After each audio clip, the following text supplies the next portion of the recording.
Hey there, welcome to Contracts and Chaos. My name's Alyssa. And I'm Brenna, and we're here to tell you that you are not alone in the mayhem of this real estate industry. We're keeping it real and sharing our stories, strategies, and successes in today's real estate world. So come join us every Tuesday while we talk Contracts and Chaos. All right, well, let's kick this off. Okay, so today's topic is the RISE Conference 2023. If you're not familiar what that is, RISE is Real's annual conference. This was second annual. This year was in sunny San Diego. It was actually pretty cool. It was right across the street from the original Top Gun bar, like where they filmed the movie. Yeah, I don't recommend going there. We tried going twice, and we never got more than a Diet Coke. Oh, really? So, oh yeah, it was, and each time, like, we literally waited 15 minutes and no one came to our table. Oh, wow. And they weren't, like, there was lots of empty tables. So that's a bummer. Anyway, big bummer because I was excited. Yeah. I love that movie. But today's podcast, we are going to talk about a recap of RISE and all of the things that were presented there. The one point Sharon made as we recapped today before he got into like the meat and potatoes of what they presented was that Real is one of the fastest growing firms. Right now, currently, we are growing faster than other firms, and we are one of the fastest firms to get to all 50 states and 4 Canadian provinces. So that's pretty cool, like to be in one of the fastest growing organizations. We are in at a time where it's kind of like when Amazon was at its first 100 employees, when they finally broke out of Jeff Bezos' parents' garage. The next point was Tamir, our CEO, made, and we've kind of touched on this in other episodes. He reiterated it today, and he said the next 6 months are going to be the hardest. Interest rates have not come down. There is a little speculation that because the Fed didn't make a decision this week, that historically means they're going to bring things back, but it hasn't happened yet. I pulled up the slide deck from the call because those numbers were like, I mean, we all know it, but it's a little more complicated than that. I downloaded the slide deck that they shared today because there's some really great information for people like housing affordability, which we all know but it's below levels in 2007, right? Travis and I were talking the other day. I'm like, we are in a Great Depression. Like, I don't know what you're talking about. They might not be rationing sugar, but like it's aggressive out there. Mortgage. Go ahead. I heard a thing the other day, a quote that the space between poverty and wealth right now is greater than it was when the French Revolution started. That's crazy. It is crazy. And that's what it started over. Monthly mortgage payments have been like, if you look at this graph, it's like pretty consistent over years and years and years and years. And then from 2021 to now, it's more than doubled for your average mortgage. You know, mortgage applications are down, which I know from talking to lenders and everything like that. Like, there's just no buyers that are moving at this moment. I was talking to a lender recently who's been in the business for 12 years. And he went back to bartending this year to make ends meet. And I was at the Panthers game the other day because I have season tickets. And, you know, when you walk in, there's always like people handing you stuff. Right. And then you give them your ticket. And then there's people like to help you if you don't know where you're going.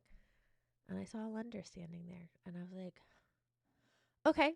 And he works for a big lending company. Well, it's hard, like, even if you work for a big company, if those applications aren't coming through, if those buyers aren't even trying, it really makes it difficult. It's the same conversations that I'm having with sellers right now. There's nobody looking. Like, we're not getting negative feedback. We're not getting, you know, we love the house and hate the price. Like, there's just no showings. Yeah, I have a listing on the market. And granted, we were overpriced at first. But we had 3 showings in the first 30 days. Mm-hmm. That's nothing. It's picked up now that we've corrected that price, but still. So Tamir's 3 reasons were home prices are high, interest rates are high, and wages, kind of like what we just said, but wages and employment have not caught up to that. And so he says we actually need a recession. We need a reset. And then, he went into those. He says that based on historic data, so the market is cyclical. So from 99 to 2006, we were in an upcycle. We had 5.4 million surplus in houses sold. From 2006 to 2016, like end of 2000, so 2007, 2007 to 2015, we were in a down cycle. We were like 6 million short. Obviously, we all know why. We know what happened then. Right. That's when the crash happened. We weren't building. 2016 to 2021, we had a 1.6 million surplus. So that's 1.6 million more than sold usually on average. We're currently in a down cycle by 1.3 million. So we need that recession, an official one, I guess, to reset things, for interest rates to come down, for people to not be paying so much over asking. He says based on that historical cycle, in approximately 6 months, so not to toot my own horn, but that's right around my birthday next year, we should be back in an upcycle. Things should start to take an uptick. So if you can survive the next 6 months, you should be okay. But the next 6 months are going to be hard. So you need to buckle down. You need to figure out where you should be spending money, what you should be spending it on, where you can save money. Because the next 6 months too, like we are knocking on the door of all of the holidays coming up, and we're going over the winter time. Historically, right. These are our slower times anyways. And then to make matters worse, we're adding on top of it. But what he said too is our specific genre of work, our employment, our real estate community are the ones that are struggling the most. Like there are other economic businesses that are thriving, that are doing great. It's the real estate from that huge increase in 2020 with the interest rates that were so low. There were so many people able to buy a home in that year and a half that wouldn't have been able to purchase a home yet, but with those rates being the way that they were able to do that, which is great. But now we have to balance back out. Yeah, now we need to level up. But also, so if you are one of our friends who's listening to this that's not an agent and you're like, what do I do? If you are a first-time home buyer, do whatever you can to get into this market as soon as possible. I literally 10 minutes ago had this conversation with some home buyers. I found them a house that will fit the numbers. Unfortunately, the commute would be too far for work. But she's like, we're going to wait till the market crashes. And I was like, it's not going to happen. So what we're saying, recession, does not mean market is going to crash. It means it's going to reset. And if you are local to where we are in Charlotte, I hate to break it to you, if you're waiting to buy, it's not going to get better, because we are projected to be one of the top places to move in 2023 and 2024. And we already don't have enough houses. We don't have enough houses. And what's going to happen is you are in the same puddle of everybody that's like, I'm going to wait until interest rates are in the 7s or the 6s. Or if they go back to a 5, then you're going to have such an influx of buyers in the market looking, and we still don't have the inventory. So now we're back to a 2020, putting your child's first name up for grabs, 50,000 over asking. I'm going to buy you tacos for the rest of your life. You can still come use the pool every weekend. We don't care. We are back to figuring out all of that mess. Whereas if you can afford an 8% interest rate on the house that works for you now, and then next year or the year after be able to refinance that down to 5%. Yes, that's your best case scenario. Exactly. And because then all you have to do is call your lender and say, hey, we just want to refinance because rates are at 5% and we know that's going to save us a couple $100 a month, versus, hey, like you just said, we're buyer number 34 in line. Here's our offer. Would you like to name our firstborn? And we'll throw in a puppy. Mm-hmm. It's simple economics when it comes. Now, I will also say there is a risk, because I think a lot of us gloss over this too much. And we have to make sure, especially with the recent lawsuits, that we are educating people correctly. You could lose your job in that time. You could be relocated in that time. There are a million things that could happen that make it where you may not be able to refinance when those rates lower. At the same time, these rates could also go higher. So which gamble are we willing to take more? Right. Either situation is a gamble. And the other thing though too to note in those stats and charts and everything that we've been looking at is that foreclosures are at an all-time low actually right now. So, which is great. Yes. And even with people who like got mortgage assistance and like now have to make that lump sum, even with that variable in there, we're still at an all-time low. So if you're waiting for an '07 or an '08, it's not coming. It's just not, because that's what created that problem was foreclosures, was variable rate mortgages with balloon payments. And people don't have those anymore. That's not what we're seeing. Anyway, the other thing that got launched was Red Wallet or Real Wallet. I knew I was going to say Red Wallet. To Red Wallet. But to like tie this all together, this was Real's way of promoting, supporting our people, right? This is Yes. going to be a rough 6 months.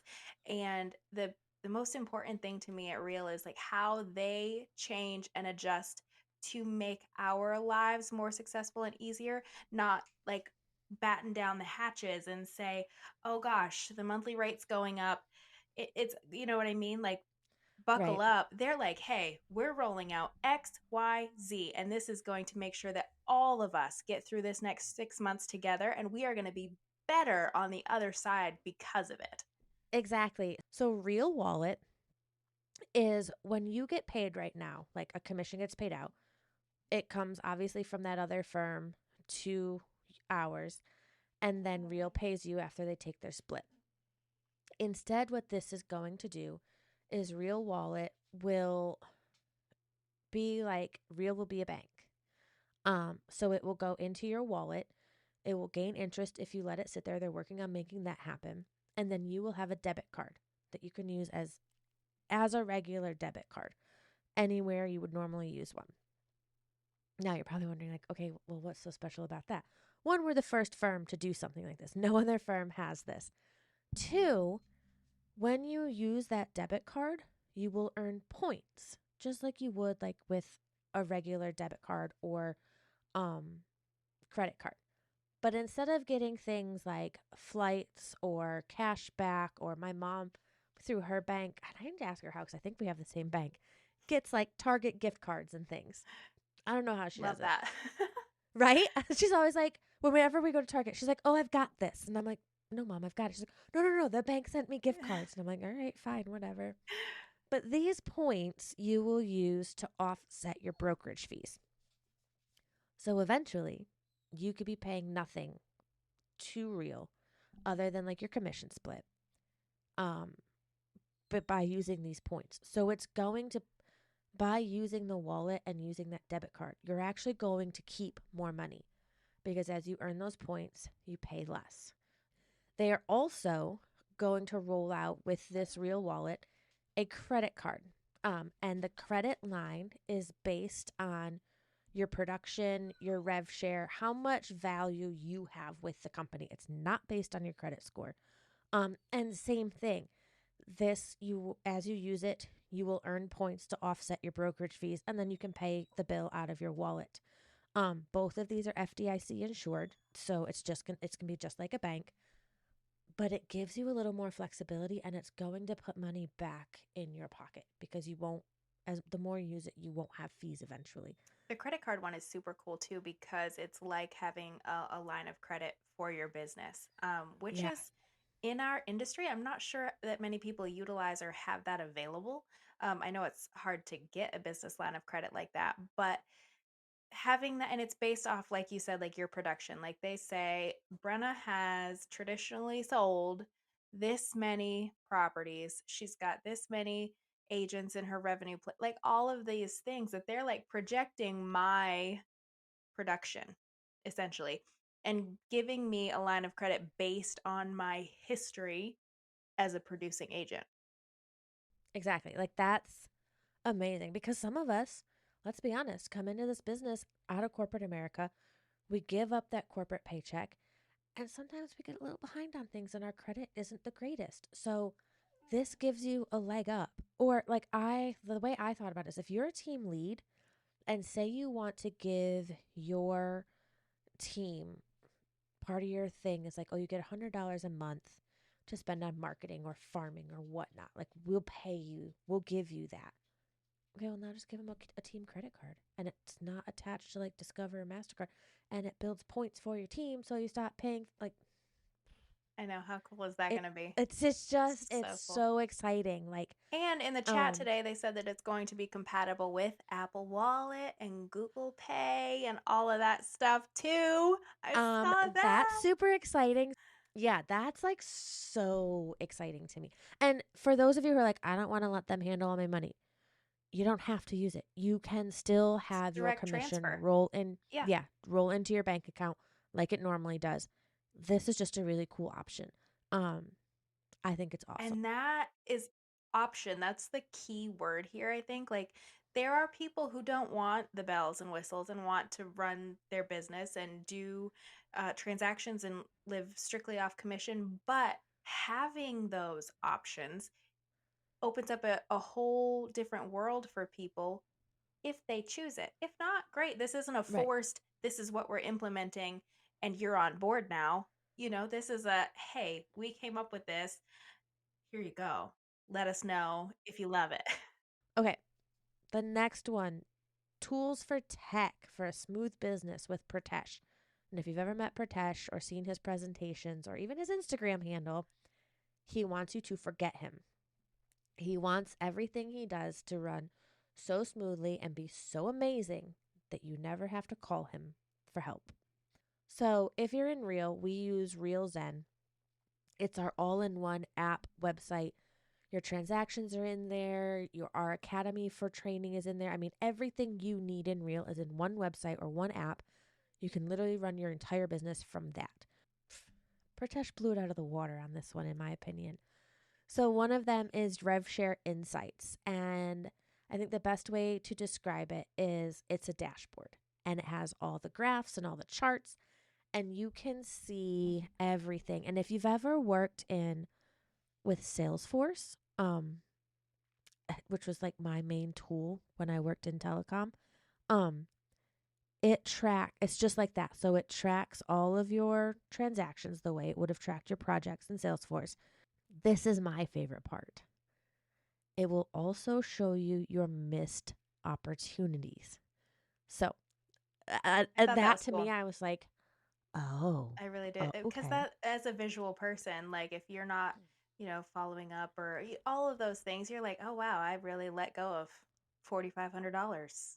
Yeah. So when I say missed opportunities, everyone knows that Reel is structured with a downline program. We call it RevShare. So every time, say Brenna joined under me, every time Brenna closes a deal, that portion of her commission that goes to Reel pays me a percentage of that. Nothing additional comes out of Brenna's pocket. I get paid from Reel's portion. This missed opportunities. So, and the way it's structured is if you have 5 people in your first tier, you unlock your second tier. And I don't remember what it is for second, but I know it's 5 in the first because that just changed this month. So it shows you like if you have 5, but you don't have enough in the second to unlock the third tier, it'll show you what you're missing. It will say, hey, I'm just going to use 10 as an easy number because I can't remember what it is. If you had 10 in your second tier, these are the profits you would be unlocking. This is the potential. So And you this is can all money see, that's being recycled essentially, that we're paying in towards a cap that's not being paid towards a brick and mortar or anything like that. Like it's not paying bills, it's being recycled and handed back out directly to those producing agents, which is yes, exciting. And revenue share is willable, and the retirement plan, like all of right. this Yeah, stuff now you there. can officially use it as a retirement, like Yeah, if as long as so you've been with the company for 3 years. they're they're making that, working America structure available to us as real estate agents. Yeah, and like, who was it? Pratesh said it? No, it was Sharon said it today. He has always viewed this company not as a real estate firm, but as a generational wealth building opportunity. Like, oh yeah, it is, because the way we have this structured, like, it is. You can build generational wealth. You can build wealth with real in 9 different ways. Please don't ask me to recite all of them. I don't know what they are off the top of my head. But that's why we have this new tool, and I love it. So with the wealth plan, it's in our Real Zen. You can plug in, it'll say, how much money do you want to make in the next 5 years? And you plug in, I want to make $2 million in the next 5 years. And it will ask you a couple questions of, okay, are you willing to buy more stock? How many agents do you plan on attracting? How many closings do you expect to have each year for the next 5 years?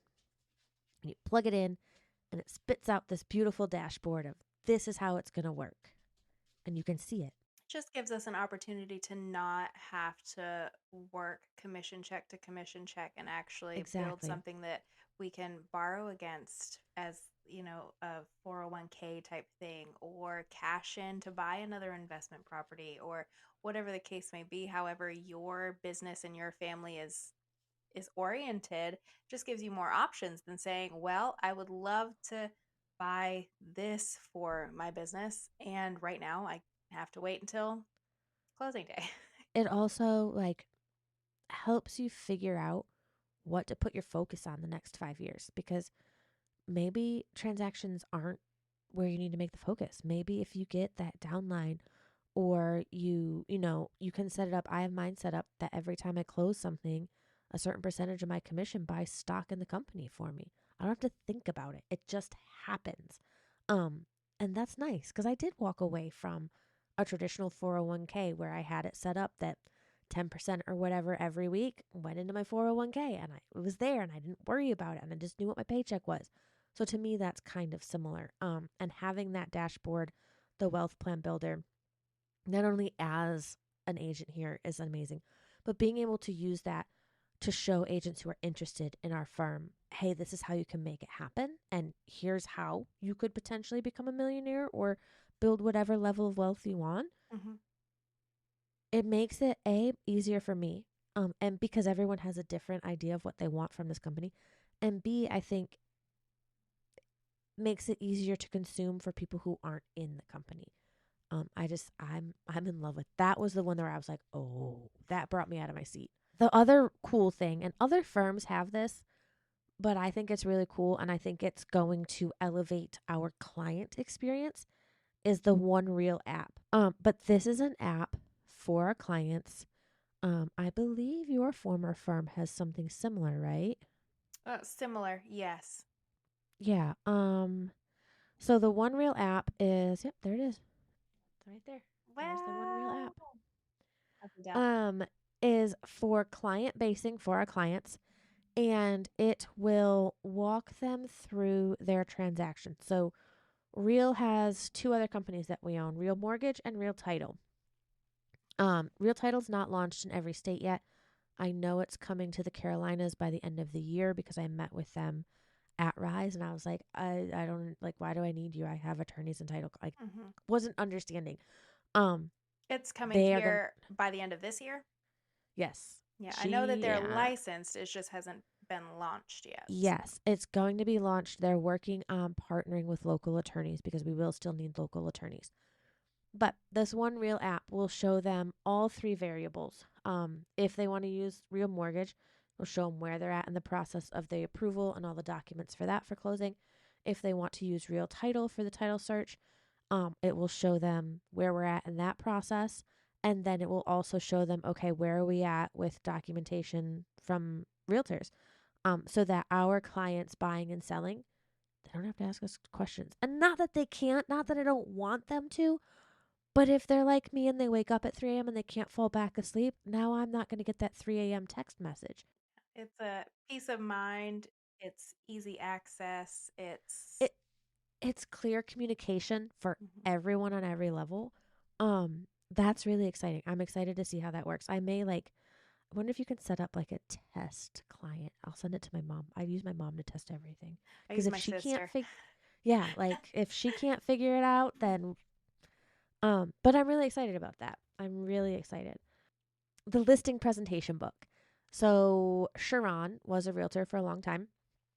He had his own firm for a while, and he, after every listing appointment, so what do you say, 224 listing appointments in a certain amount of time, he wrote down every question that clients ever asked him.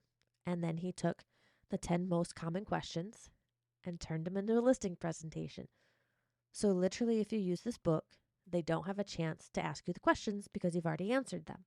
Now, obviously, they can still ask questions, but this prevents the need for asking questions. And he said they've been beta testing this with a couple agents around the country, well, like a dozen or so, I think, maybe more, around the country. And every time they use this, they get the listing. That's exciting. Why would we not want this? So that listing presentation book's super exciting. I can't wait to get my hands on a couple. But they raffled one off for charity. And the charity, and don't ask me the name of it because I don't remember, but is an internal kind of GoFundMe for real agents. So when the tornadoes hit Arkansas last year, we as a company set up a GoFundMe and donated to it for our agents in Arkansas who were affected. I believe we did something similar for agents in Hawaii who were affected by the wildfires. Sharon and Tamir got really pissed that they found out the people who got payments from that GoFundMe were then taxed on it. They hated that. They didn't like, left a sinking feeling in their stomach. So we started our own internal fund for agents. So now, say you're an agent and something happens, your house catches fire, you get sick, your kid gets sick, and you have a financial burden. You can apply to this. Your lead, like your upline doesn't need to know, your team lead doesn't need to know, your BIC doesn't need to know. It's internal with corporate. And they'll go, it's a very quick process from what they said because they don't want people to have to wait. But as long as you qualify, and this is all supported by agents in Real, you will be given a monetary assistance to help with whatever your situation is. I've heard the story of like, and this just drove home to me why I joined Real. I met Tamir, 6 months ago, right before I joined. It was right around my birthday at an event here in Charlotte. And he told this story, and when I got to meet him again at Rise, and when I told him, like, this was the reason I joined Real, I started crying in front of Tamir because this story is, he's the type of people that are my people. When Tamir was getting divorced from his first wife, he had small children, and he was working on building Real, and it was ugly. It was not a good divorce. Real was not taking off the way he needed it to, and he was very financially strapped. His father-in-law came to him and was not a very nice person and just thought that the wife should get everything. That, screw Tamir, you can whatever. And Tamir took a blank piece of paper and said, I will always take care of my children. I will never not take care of them. And I never want them to go without. So you don't have to worry about that. But what I'm asking of you is to not break me in the process. And this is my synopsis of this story. So if you ever hear it from him, it might be a little different. And he took this blank piece of paper that had his signature on it. And he slid it across the table to his father-in-law. And he said, you can have whatever you want to make sure that she is happy and that she and the children are always cared for. Just don't take my company. Please don't take my company. And he said, I'm begging you to not take me for everything too. Like, I will always make sure they are taken care of, but don't ruin me. And his father-in-law took everything except the company. And to me, like, that was just he literally gave it all up. And he understands what it is like to start from scratch. And that was my moment when he told the story 6 months ago, because I came from a company with a very similar structure. Because I joined a team as well, I'm leaving some money on the table every time I close. But the atmosphere here, the support here, the ideals, the taglines aren't taglines here. That's how we all actually live and operate. We work hard and we are kind. And that was my moment where I said, this is the type of person I want to work for. And even though we're independent contractors, I just knew, like, if that's how he treated that situation, he's always going to have our best intentions in mind. And he does. And that's where I see this fun for all of us. It is who Tamir is. I want to work for a good person. I want to know that my morals align with the morals and ideals of this company. And they do. And I love working here. And maybe I just went on a little tangent, but I think that that's like the best ending, like the best way to wrap it. But guys, if you are listening, we are an open book. Send us an email. It is contractsandchaos@gmail.com. Find us on social media. We hope this brought you some information that was valuable. We'll talk to y'all later. Bye.